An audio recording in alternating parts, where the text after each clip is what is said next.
Information is a very valuable source of collecting all the frequencies of truths. You ever wake up with a hangover and you say to yourself, why is everything so out of place? Have you ever taught yourself how to control and slow down your actions? Well, think of a computer chip that has the capability of running all types of data, information, and scanning it on one simple device. Think of all that data can acquire. Think of all the capabilities of how all of your whole physiology could actually be programmed on one single device, a single mechanism that basically is a collective source of all feedback and compulsion of thought and basically evidence for our own whereabouts, even that we could sum up in a nutshell that information is always being flown. It is as if we are being seen constantly and regulated on a regular basis through technology and intervention. So we are all put in this shell of expediency and we are under the control of, think of, I don't know, like an MK Ultra type of invention. What I'm about to discuss here, what I'm about to lay out as far as the fundamental exquisiteness and profound, IQ of your own pretty much makeup and design is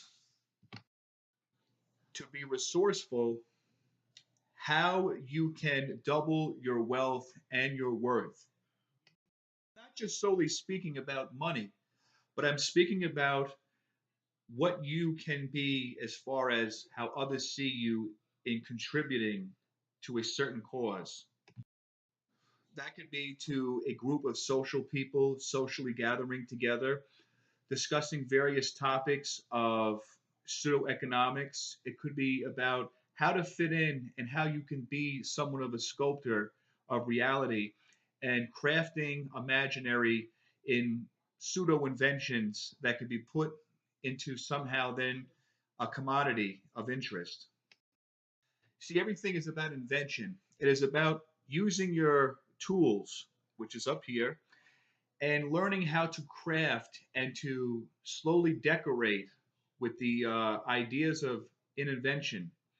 You have to see yourself as somewhat of a replica of that of great natural wisdom, which is all from different degrees, from architectures, sculptures, philosophers, painters of different mythical creations. This is how you can spark something that could have brain power of itself that you gravitate slowly towards, as if you're building the process within your ideas and how you see yourself as an expansion of creating all different kind of social gatherings within your psychic realm of input when you discuss the layers of institutions, pragmatic thinking, underlying systematic programming. And you have to find a way to navigate through the different portals, I would say, of intervention and creating, something that is in a cycle of itself, is being the one who can spark of what is in the curiosity of all people's minds. And that is how we all feel the same, how we have something that we all want, which is to have enough to get the most fulfillment out of life. It's about self seeking, it's about knowing that you're all about formalities. You're all about taking on different objects. See, this world is all about the law of attraction. See, what you intercede as far as where you put your mind is how you will learn to go with the wavelength of that idea that is sparked in you, and that you will create something sufficient within your own imagination. See, we are put here as examples that we have to show to other life forms that because of our intricateness as human beings, we postulate, we create sort of a separation of ourselves and other things because we want to define that we are the sole controller primates that is about intellectual curiosity, that we are stimulated with ways of how we can navigate through different portals and channels in the universe, that we create things with the very magic of our thinking patterns, and that we develop with our social constructs on how we can become leaders, how we build structures, how we group organize. See, this is all about our simple human intervention. And the way that we differ from other animals and microorganisms is that they simply react on fight or flight mechanism. They do not strategically plan to hunt its prey. They don't strategically and fundamentally converse their ideas, or they don't basically think about what they're going to do, but then use subtle words to try to soothe over their adversaries or their enemies. But we as human beings, we don't have to be proficient in what we are going to do. We could say one thing on the surface and to make it look like this is how we are catering in to the other party.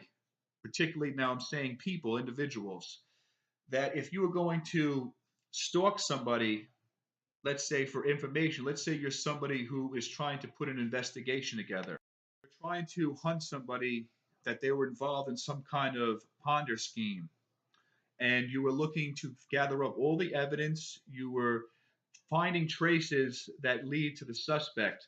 You are not going to say to that potential suspect, this is what I have whereabouts of you doing, or what you have done, so and such, and who you are allies or alibis with. You're not going to convey a message that you are on to that person's ulterior motive. What you are going to do is you are going to be very subtle.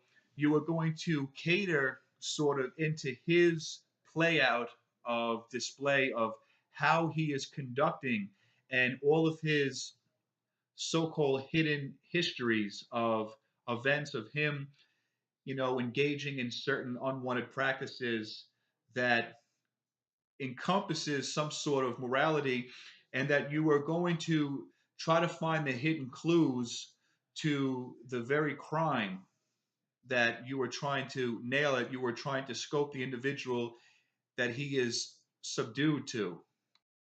And this is called playing both sides. This is called the navigation flow.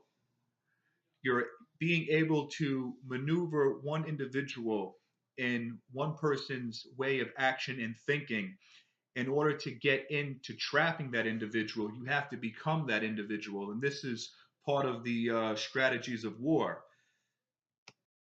Now, when I think about money, I don't just think about material objects that I'm seeking.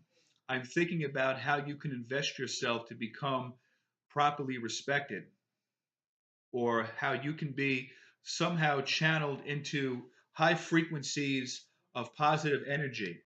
Because money sends signals to when people know that you have it. They start to equate more of whatever it is that you are about to their thinking. And if you are someone who is in the business of investing his own self interest, then others will be able to respect you more as an individual. See, money is a way of shaping, I would say, your whole ideas and your existence as far as how do you want to be presented? Is it about having a certain fanciness that all of the most beautiful, elegant, sophisticated women will see you and they will be applauding to your statue, to your self image, to the very standards that you uphold, then becomes a noble uh, desire? You have to learn the idea of your own personification that is only of this world, because we are here to attract and we are here to display our concrete, hardened persona that we want others to somehow adore, because we want self recognition, and that is what keeps social beings intact. There was a book by the author named Robert Greene, who wrote the 48 Laws of Power. He had just came out with a new masterpiece, I call it, called The Laws of Human Nature. And he discusses human character. And he also discusses that we are all social creatures, social beings, and that our prime role is to be social on all levels, whether it be at home, it could be your boss, it could be with your spouse, it could be with your friends, but they all these different relationships, we are playing different roles with different individuals that serve different purposes.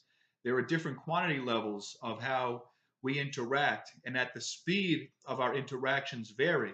So if you're contemplating on a relationship with your spouse, everything has to do with you and her or vice versa. And it's about creating that intimacy, that flow of connecting energies and being able to somehow have that emotional bond. And you have to fulfill the roles by being able to communicate with each other on what you both prefer. And as far as your social relationship, romantic interest, or it could be security, how you're going to financially be stable in an environment where the flow of money is constantly changing in this economy.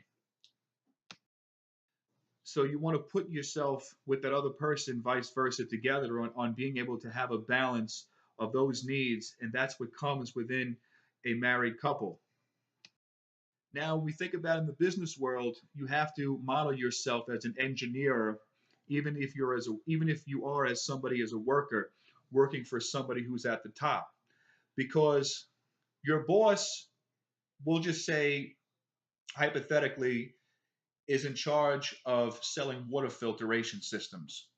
And let's say he is presenting all about water tips on how to fix the water environment or how the water is bad in a certain part of the country and that it needs to be revamped somehow with fresh, clean, accessible water for people in that region or whatever part of the country where the water is bad or contaminated, that they could have access to drink without having to worry about health ramifications. So your boss may come up with all kinds of pseudo intellectual analysis saying, well, the water is bad because it is just part of the environment that's here and there is nothing that we can do about it. Well, that is just a ridiculous assumption because the environment itself can't create bad water. The only reason that you would have water that would be down some is because it is the people that destroy the environment. See, your boss could have a ridiculous argument that could be so simplistic, and even though he is your boss, you, as somebody who is working for him or her, is self educated that knows about the way the water system could work or how water is polluted by all of the toxins that people throw as disposable waste into the oceans, killing off and destroying the ecology, that you could take heed and that you could self be aware of your own knowledge and that you're able to get information from other sources of people who are more credible that do research. And you could say that your boss's ideas are simply vague and idiotic. But the thing is this, when you're working for somebody, and even though they may be expounding something that could be false or partly false, if you look into Robert Greene's 48 Laws of Power, it goes back to the first law is never outshine the master.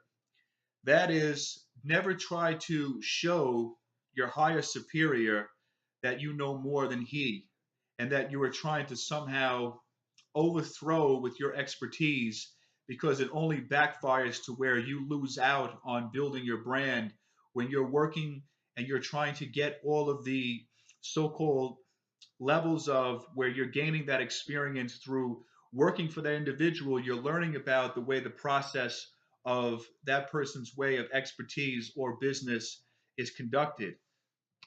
So you have to be able to play the role as that worker, that social role of just being somebody who is taking the orders, but then you use your intellect and you slowly are able to put in insight as you're dealing with your boss.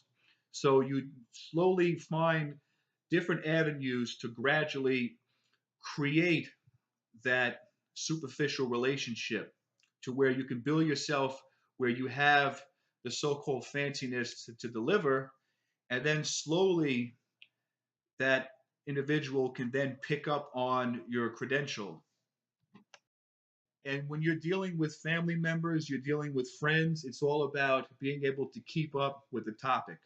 You always have to be relevant in everything that you say. So if you're at a social gathering and you're having fun, make sure that the flow of conversation is about laughter. It is about how you can make the other person feel what it is you're saying and feel and thrive off of your energy. Never be the boring topic. Never talk about what is redundant. Never say something that has no merit, and always be practical and always come with rationale, even when you are being funny, and always make sense of whatever that it is that you are conveying or whatever you were trying to make that person laugh. Because nobody likes somebody who is step and fetch it, somebody who is slow to combat with something that is of a joke to make people be sparked with curiosity or some kind of humor. Want to interject into the humor that somebody else is bringing up in the discussion. And you have to be able to be on point and you have to know how to talk. Everything here in this life is a game, but it's not about you being pulled by these imaginary strings. You have to first self search. You have to see that nothing is fair. Life is never meant to be fair, but it's about ways that we can learn to be creative through the adversity. The fact that we deal with all pragmatic challenges, it's something that could be solved no matter what the cost it may seem on the outside of the surface of things. There are ways that you can learn to navigate through all trials and errors. And people are really essential to our well being. You see, it takes other people to get what it is that you want in life. So if you want to have an abundance of wealth, it is through other individuals that you're able to use with your likening and your way of conduct. If you are sharp enough with your skills and your approach and you present yourself with a certain want, you use other individuals to then navigate you into getting to your goals. And it's about social relationships that will bind you to ultimate success. So that is so speaking in the laws of nature. Now, we've come a long way in technology and progress in 2018. And when you see the way that inventions have been sculpted, we look at all of these high tech technologies like iPhones, and that they are capable of doing so much more than simply going on social media, Twitter, Instagram. They have the capability of being able to locate people from other remote parts of the world with a FaceTime, and you could interact face to face digitally over each other's software phones. And this is something of what is enhanced technology in order that we all become so far connected into this oneness. It's sort of in a way pseudo technology with a philosophical remnant, and it's part of this whole idea of ourselves. So we have to look at it that we are creating bigger technology gaps in order that we could connect each other as one. So it's bigger than just a mere matter of superficiality or artificiality. Another book that I encourage people to read is Jordan Peterson's 12 Rules. And it's all about how we could take suffering, which is a necessity that is of life, and that no matter how suffering implodes on our course of actions that we take and our well being, that we could learn to thrive or derive with suffering than taking a glimpse at suffering and solely wallowing away in depression and despair. Because when we look at the fact that the world is of suffering and life is of suffering and dualities and principalities and so forth, that if we take depression as something as being literal in the sense that this is all that there is and that we can't do anything about our suffering, or that there is suffering in the world, it could put us in our darkest places. And that you see that people have basically formed their personality and who they are from the darkest places because of their wallowing depression.